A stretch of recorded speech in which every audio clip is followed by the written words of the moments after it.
Chapter 214. Battle to the Death 2. You are too fast to be human, the Valor said to Lith, using a childish voice that matched his face for the first time. Lith let him blabber on, using the idiotic bad guy monologue to activate invigoration to mend his wounds and replenish his strength. You don't care for the young ones. The Valor shot another student in the back, pleasantly surprised to see that Lith didn't even flinch. Do you care for the older ones? By using their hive mind, the Valor didn't even need to turn around to shoot Nalir in the back. What any Valor saw, every Valor knew. That was the reason why Blink had been of no use to the professors so far. Thanks to the hive mind, by watching each other's backs, the undead had no blind spots. The darkness bullet was deflected by Nalir's armor, but still managed to pierce her shoulder, making her yell in pain and surprise. Their already weakened formation fell apart. No, you don't, the Valor nodded. Do you care for those ones? He pointed his fingers to the 4 youths still laying on the ground, finally obtaining a reaction. Lith stopped using invigoration, dashing forward to intercept the spell and deflect it with his blade. This is going to be fun. The Valor laughed heartily. Not for you though, Lith replied with a wolfish smile. He blinked in front of the enemy and activated Death Zone and Death Call at the same time. Several tentacles erupted from Lith's body, while a dense fog surrounded both him and the Valor. Lith had used that time to also cast his 2 most powerful darkness spells. The dark tentacles wrapped themselves around the Valor's limbs, draining his strength and making it impossible for him to run away. Meanwhile, the highly concentrated darkness magic summoned by Death Zone was eating away the Valor's lifespan like a starving man at an all-you-can-eat buffet. No, you can't do it. I'm not allowed to die. Balkor's orders were absolute. The Valor struggled with all his might, trying to get away like his master had instructed him to do in case of danger. Lith was done talking. He only focused on dodging and parrying the enemy's attacks while the undead withered more with every passing second.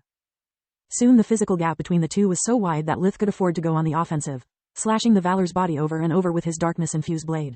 Despite being an undead, the Valor experienced blinding pain and desperation. Each hit would eat away a good chunk of his master's life force, making the abomination inside him go wild and inflicting on him an agony that every Valor would share. Back in his lab, Balkor's convulsions rose in intensity until he bled from his ears, eyes, and mouth. Feeling their companion's imminent death sent the other Valors into a frenzy. Because of the hive mind, they shared more than just their senses. They also shared their rage, joy, and fear. Protector exploited the enemy's sudden madness to bite the Valor's chest hard and pin him to the ground, trapping the Valor's sword and tendrils inside his own body. Quick, finish him, he yelled to Ironhelm. His eyes were sad, but unwavering. Ironhelm understood his intentions, casting his strongest darkness spell, Dark Star. Ironhelm wanted to cry, but his voice remained steady and his hands firm for all the duration of the spell. Dark Star generated a pillar of darkness with a radius of 10 meters, 33 feet, that engulfed both the warriors until the Valor was no more. Protector remained true to his name until the end, standing proud even in defeat. Meanwhile, Linhos and Rudd were mercilessly taking down 2 Valors at once. Linhos was the strongest archmage of his academy. His personal spells were fast and deadly. There was only so much the undead's magical resistance could do against them. To make things worse for the undead, although Rudd lacked his firepower, he had plenty of ingenuity and talent for dimensional magic. Whenever one of Linhos's spells were about to miss, a warp steps would open, redirecting it right into the back of a Valor. Even trying to escape was useless. Rudd would simply switch their positions with his own and Linhos's, who always took care to leave them a darkness-based nasty surprise. Come on, that's all you can do? Rudd sneered, opening many warp steps at a time, making the new barrage of Linhos's spells appear and disappear from thin air. When the Valors tried to escape in different directions, Linhos switched their position, making them clash one against the other. Rudd exploited that moment to redirect the spells, which hit the Valors all at once and turned them to dust. Excellent work, Rudd, Linhos said. I'm glad to have you on my side. 2 down, still 6 to go. The 2 archmages warped to the rescue of their colleagues, hoping the battle could be still won. As soon as she came out of the headquarters, Scarlet hunted down the Valors one by one. Even with the hive mind supporting them, the other undead weren't much of a threat.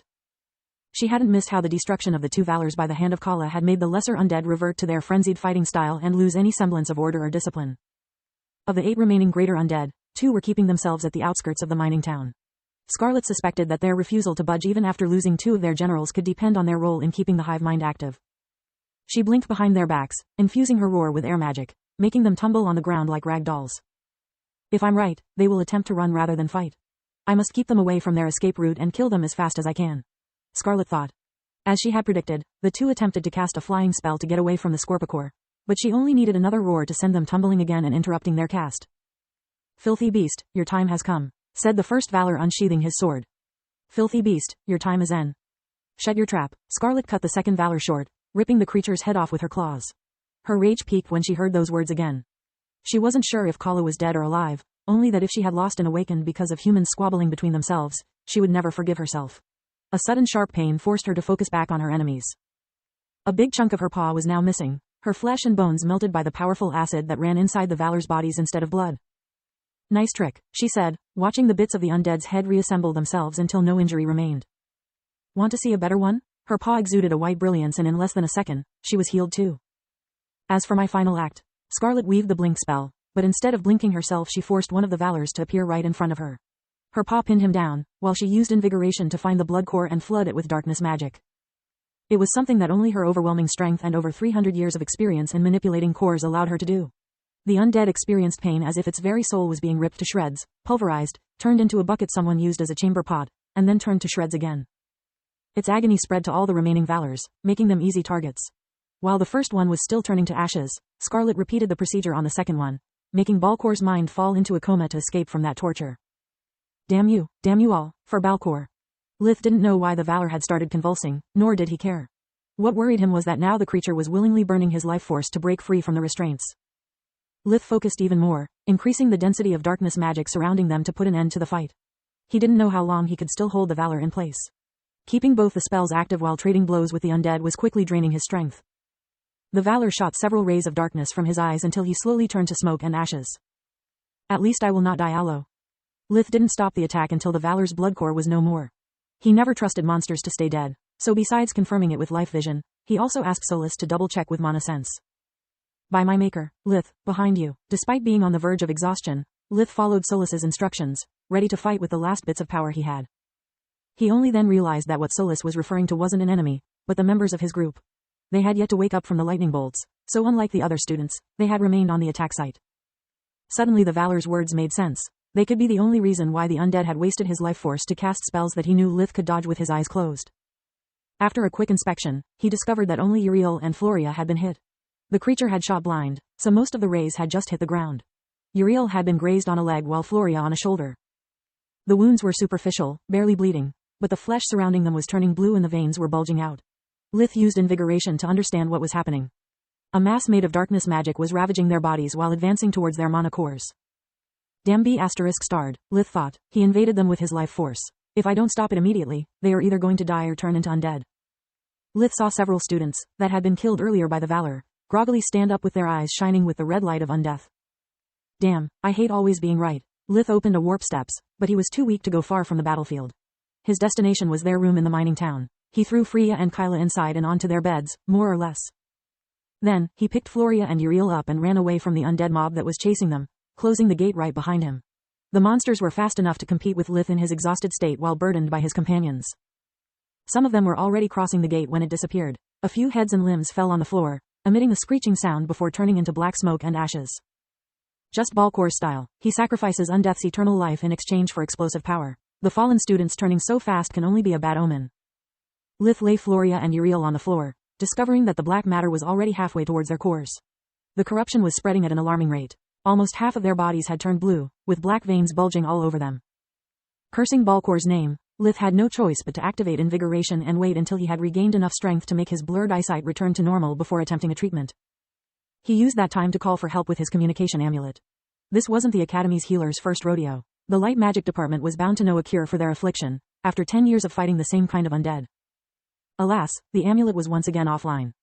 F***ck Linhos and his idiotic plan. F***ck Manoer. He's nowhere to be found when you really need him. Lith's rage was almost out of control. In that moment, he hated everyone. The Academy for failing to protect them, the nobles and the crown for having caused the crisis, and Balcor for messing with his turf. Calm down, Lith. Solus did her best, using their symbiotic bond to quell his anger. Healing is a delicate process.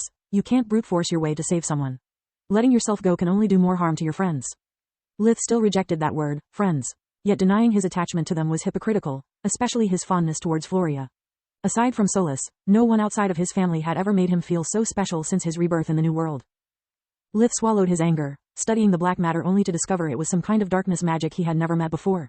Light magic would be useless, while invigoration wasn't able to purge it because of its immaterial nature. Solus, please help me. What can I do? Their bodies kept turning, their breathing had almost stopped. You can only brute force your way. Solus sighed. It was a gamble, but also the only thing she could improvise with so little time at hand.